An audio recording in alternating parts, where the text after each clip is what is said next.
नमस्कार दोस्तों, मैं डॉक्टर भावेश। आज की वीडियो में अपन बात करने वाले हैं कि कोई ऐसा व्यक्ति जिसको प्रोस्टेट की समस्या हो गई है, जिसको प्रोस्टेट की समस्या हो गई है और वो प्रोस्टेट की जो समस्या है, क्या वो उसके स्पर्म की मोटिलिटी में बदलाव ला सकती है? क्या वो स्पर्म की मोटिलिटी को कम कर सकती है या वो मोटिलिटी को बढ़ा सकती है? ये क्या प्रभाव होता है या क्या दोनों में रिलेशन होता है, वो इस वीडियो में हम लोग जानने वाले हैं। जब इस वीडियो को आप देखेंगे, कंप्लीट देखेंगे तो आप समझ जाएँगे क्या प्रोस्टेट की समस्या स्पर्म मोटिलिटी को कम कर देती है या बढ़ा देती है, ये आपको आंसर उसमें मिल जाएगा। नॉर्मली हम बात करें तो ये डायग्राम से अपन इसको समझते हैं। ये किडनी है, ठीक है? और ये आपका ब्लैडर है ये किडनी है, राइट किडनी है, लेफ्ट किडनी है, राइट यूरेटर है, लेफ्ट यूरेटर है, यूरिनरी ब्लैडर है, ये यूरेथ्रा है और यहाँ पर आपकी होती है क्या?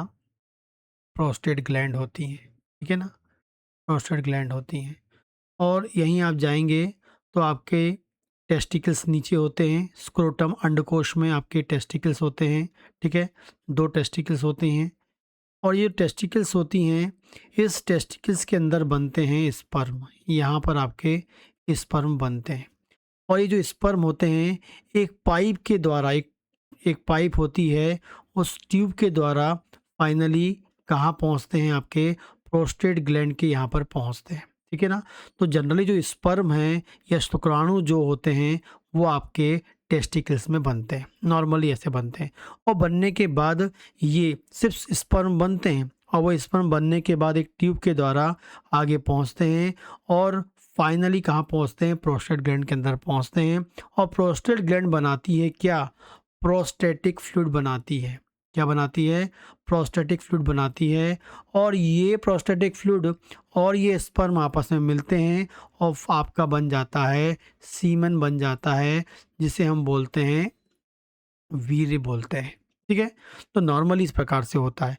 तो स्पर्म कहाँ बन रहा है? आपके टेस्टिकल्स में बन रहा है या आपके अंडकोश में जो टेस्टिकल्स होते हैं 2 उसमें बनता है और बनने के बाद उसमें प्रोस्टेटिक फ्लूइड मिल जाता है जो आपके प्रोस्टेट ग्लैंड से बनता है, ठीक है?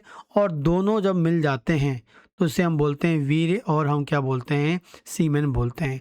ये जो प्रोस्टेटिक फ्लूइड होता है वो स्पर्म की मोटिलिटी को मेंटेन करता है। वो फ्लूइड जुड़ेगा तो स्पर्म की मोटिलिटी मेंटेन रहेगी, स्पर्म को न्यूट्रिएंट मिलता रहेगा, स्पर्म को प्रोटेक्शन मिलता रहेगा। एक प्रकार से स्पर्म की कंप्लीट हेल्थ के लिए आपको क्या चाहिए? मतलब स्पर्म बनने के बाद, शुक्राणु बनने के बाद उसके आगे की जो भी उसकी हेल्थ है उसको मेंटेन करने के लिए क्या चाहिए होता है? प्रोस्टेटिक फ्लूइड चाहिए होता है जो आपके प्रोस्टेट से बनता है। नॉर्मली हर व्यक्ति में ये होता है। जब वीर्य बाहर निकलता है तो उसमें आपको लिक्विड मिलता है। वो लिक्विड क्या है? एग्जैक्टली प्रोस्टेटिक फ्लूइड होता है। वो लिक्विड ही हेल्प करता है जब यदि आप प्रेगनेंसी के बारे में सोच रहे हैं तो जब वीर्य किसी बच्चेदानी में जाता है तो वहाँ पर उस स्पर्म को प्रॉपरली मूव करने के लिए, उसके मोटाइल को मेंटेन करने के लिए जो प्रोस्टेटिक फ्लूइड है या जो वीर्य का लिक्विड होना बहुत ज़रूरी होता है और जिस कारण से वो ईज़िली आगे की ओर मूव होकर अंडे से मिलकर फर्टिलाइज कर सकता है। तो इस प्रकार से हम कह सकते हैं प्रोस्टेटिक फ्लूइड अच्छा होगा तो आपके स्पर्म की मोटिलिटी भी अच्छी होगी। ये नॉर्मली आपको मालूम होना चाहिए, ठीक है?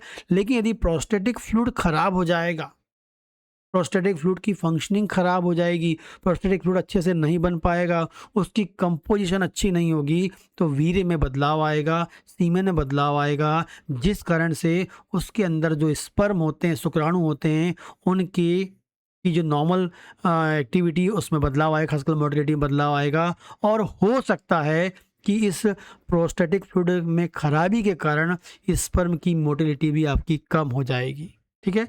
तो ये आपको थोड़ा इफ़ेक्ट दिखेगा और वाक़ई इफ़ेक्ट दिखता है, आपको पता होना चाहिए, ठीक है? तो जब भी प्रोस्टेट की प्रॉब्लम होती है मतलब ये ग्लैंड में आपको एनलार्ज हो जाएगी या हम बोलेंगे प्रोस्टेट में किसी प्रकार का बदलाव आता है तो उससे प्रोस्टेटिक फ्लूइड अच्छा नहीं बनेगा और जिससे फिर आपका वीर्य अच्छा नहीं बनेगा। वीर्य अच्छा नहीं बनेगा तो वीर्य में लिक्विडिटी कम होगी तो स्पर्म की मोटिलिटी कम होगी और स्पर्म की मोटिलिटी कम होगी तो ये समस्या आपको मिल सकती है। ये आपको याद रखना। लेकिन जो स्पर्म की जो आपके शुक्राणु की जो मोटिलिटी है ये तो इफ़ेक्ट करता है, इसके अलावा दूसरे इफ़ेक्ट्स भी होते हैं, एज फैक्टर भी होता है, हार्मोनल प्रॉब्लम भी होती है। यदि टेस्टिकल्स में इन्फेक्शन हो गया तो आपको हो सकती है, या हम कह सकते हैं आपकी मोटापा हो सकता है। स्मोकिंग वालों में से भी समस्या मोटिलिटी में आ सकती है। लेकिन प्रोस्टेट अकेला जो है वो डायरेक्टली स्पर्म के बनने पे इफेक्ट नहीं डालता। जो प्रोस्टेट ग्लैंड है वो स्पर्म टेस्टिकल में बनते हैं, तो टेस्टिकल में प्रॉब्लम होगी तब आपके स्पर्म बनने में समस्या होगी। तो जो प्रोस्टेट है वो स्पर्म बनने की प्रोसेस में किसी प्रकार का बदलाव नहीं ला सकती, लेकिन जो बनने के बाद जो उसकी हेल्थ होती है उसको जो मेंटेन करता है वो प्रोस्टेट से निकलता है। लेकिन यदि वो अच्छा नहीं निकलेगा तो फिर आगे की जो मेंटेनेंस है, आगे की जो उसकी फंक्शनिंग है वो ख़राब हो सकती है। तो प्रोस्टेट ग्लैंड डायरेक्टली स्पर्म के बनाने की जो प्रोसेस उसमें इफेक्ट नहीं डालती है। बनने के बाद उसकी जो फंक्शनिंग होती है, मोटिलिटी होती है, उस पर वो इफेक्ट डाल सकता है। ये आपको पता होना चाहिए। तो कहीं ना कहीं स्पर्म मोटिलिटी पे इफेक्ट आपको मिलता है। अलग अलग पेशेंट में अलग अलग वेरिएशन हो सकता है। ज़्यादा प्रॉब्लम होगी तो ज़्यादा इफेक्ट मिलेगा क्योंकि ज़्यादा प्रोस्टेटिक फ्लूइड अच्छा नहीं बन पाएगा। ठीक है ना। तो ये आई थिंक आपको समझ में आएगा जो मैं बताना चाह रहा हूँ।